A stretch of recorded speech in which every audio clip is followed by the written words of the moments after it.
तो आज इस देश में बहुत सारे मुद्दे हैं। हमारे देश में लोकतंत्र को जिस तरह से कुचला जा रहा है, जिस तरह से सांप्रदायिकता फैलाई जा रही है, नफरत फैलाई जा रही है, झूठ फैलाया जा रहा है, सब चीजों के बारे में आंदोलन खड़ा किया जा सकता है। लेकिन एक वो आंदोलन है जो बेरोजगारी का है, जो कि सीधा सीधा युवाओं को अफेक्ट करता है, जो इतनी बड़ी समस्या हो गई है देश में बेरोजगारी की, उस पर तो बिल्कुल पूरा देश तैयार है, समाज तैयार है।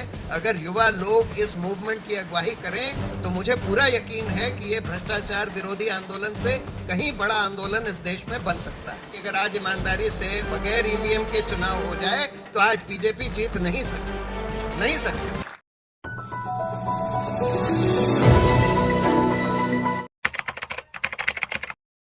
यहाँ पर एक ऐसी तानाशाह सरकार है जो इस देश में लोकतंत्र को खत्म कर रही है। लोकतंत्र के सारे जो स्तंभ हैं, चाहे वो मीडिया हो, चाहे न्यायपालिका हो, चाहे वो इलेक्शन कमीशन हो, चाहे कंट्रोलर एंड ऑडिटर जनरल हो, चाहे इन्वेस्टिगेटिव एजेंसीज हो, सबको खत्म कर रही है और अपने अधीन ला रही है। और शिक्षा का भगवाकरण और जिसको कहते हैं कि सुपरस्टिशन फैलाने वाला, झूठ फैलाने वाला, प्रोपेगेंडा फैलाने वाला एक इंस्ट्रूमेंट बनाते जा रहे हैं।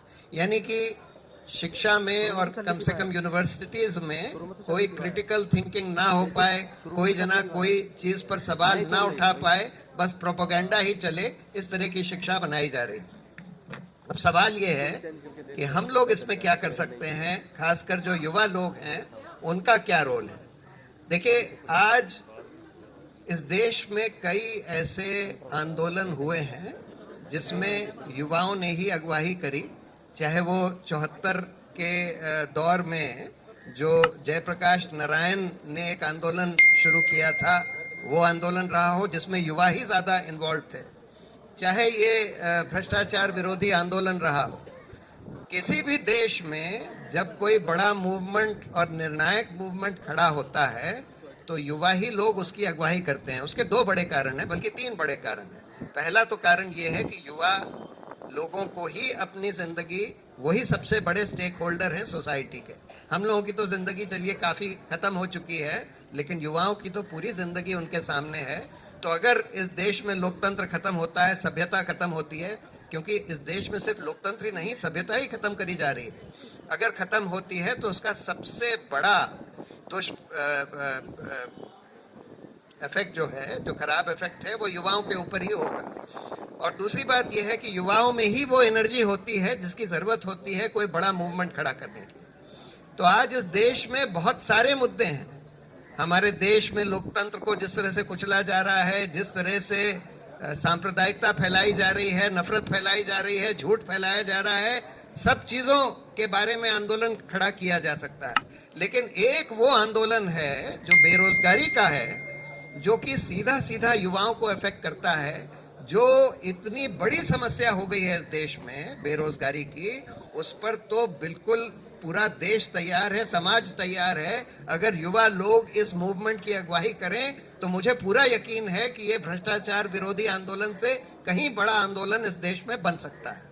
और इसके चार स्तंभ, मेरी राय में चार स्तंभ होने चाहिए बेरोजगारी के आंदोलन के। पहला तो ये कि रोजगार के हक का कानून बने। जैसे हम लोगों ने बोला था कि लोकपाल का कानून बने, उसी तरह से हमको कहना चाहिए कि रोजगार का हक जो है इस देश में मौलिक अधिकार है और उसको कार्यान्वित करने के लिए कानून बनना चाहिए कि हर जना जो कि 21 साल से लेकर 60 साल की उम्र का है, उसको कम से कम न्यूनतम दर पर रोजगार मिलना चाहिए, कम से कम न्यूनतम दर पर। और अगर उसको ना मिल सके तो सरकार का दायित्व है कि उसको बेरोजगारी भत्ता उसका कम से कम आधा दिलवाए।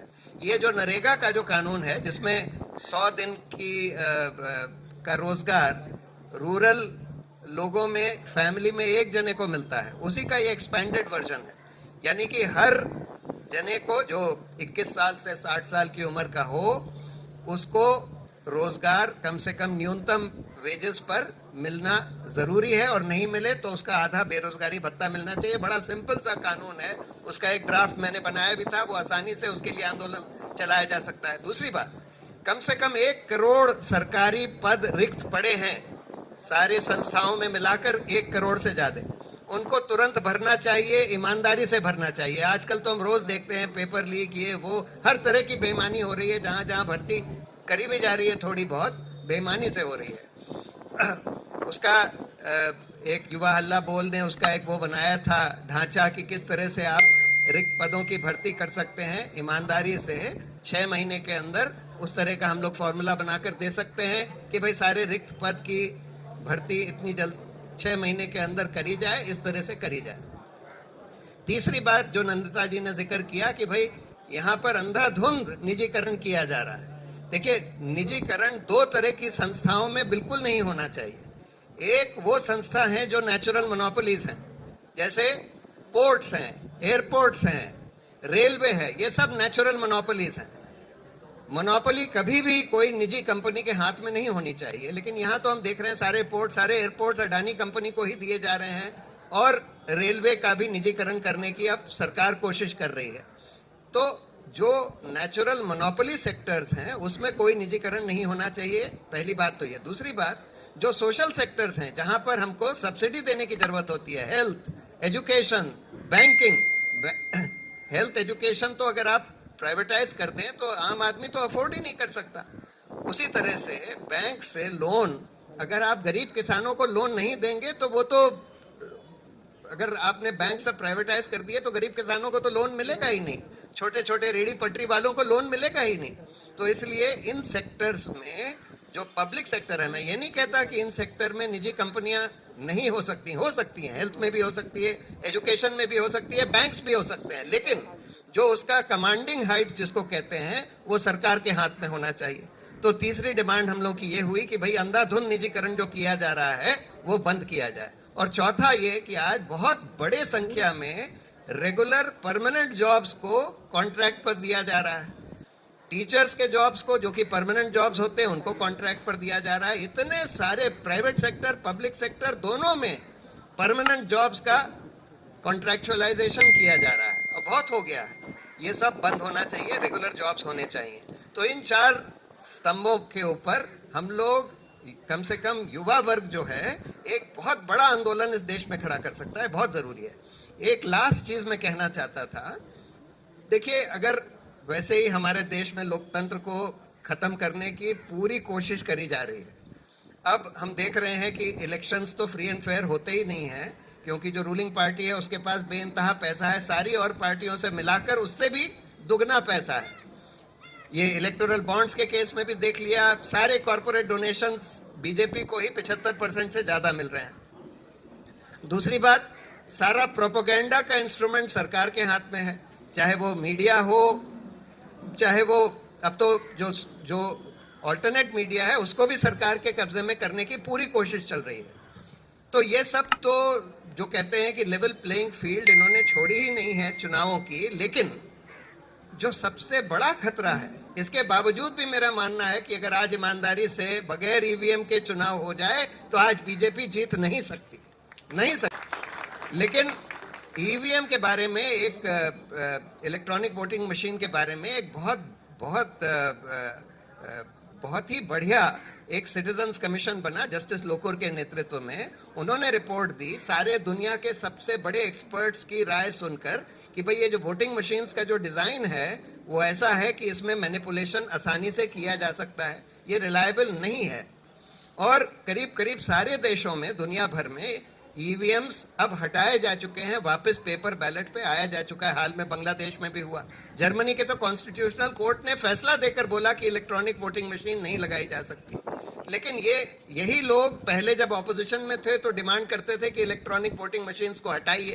अब ये सत्ता में आ गए हैं और 2017 में जो वीवीपैट मशीन है उसका भी डिजाइन बदल दिया। उसमें एक ट्रांसपेरेंट शीशा था, उसको हटाकर एक ब्लैक ओपेक शीशा लगा दिया, जिससे कि आप बाहर से अंदर देख ही नहीं सकते कि उस वीवीपैट मशीन के अंदर क्या हो रहा है, जब तक अंदर से एक लाइट बल्ब ना जले जो सिर्फ 7 सेकंड के लिए जलता है और उसके बाद बंद हो जाता है। उसके बाद आपको पता नहीं कि उसमें क्या छपता है, क्या नहीं छपता। तो इसलिए ये बहुत अनरिलायबल है। हम लोगों को एक बड़ा आंदोलन, धीरे धीरे ये आंदोलन कुछ वकीलों ने और कुछ और लोगों ने छेड़ा हुआ है और बड़ी तेजी से बढ़ रहा है। इसमें सारे युवा लोगों को शिरकत करने की जरूरत है कि ईवीएम हटाओ, लोकतंत्र बचाओ। तो बहुत सारे इश्यूज हैं जिसमें युवाओं को आगे आने की जरूरत है, लेकिन ये एक दो ऐसे इश्यूज हैं, एक तो रोजगार का और एक ईवीएम का, जो पूरा हमारे पूरे आर्थिक व्यवस्था और हमारे लोकतंत्र के जड़ पर जाता है। इस पर तो तुरंत युवाओं को सड़कों पर उतरना चाहिए। यही मैं सब कहना चाहता था। अगर ऐसा होता है तो मुझे पूरी उम्मीद है कि हम इस लोकतंत्र को बचा पाएंगे, बीजेपी को हरा पाएंगे। जय हिंद।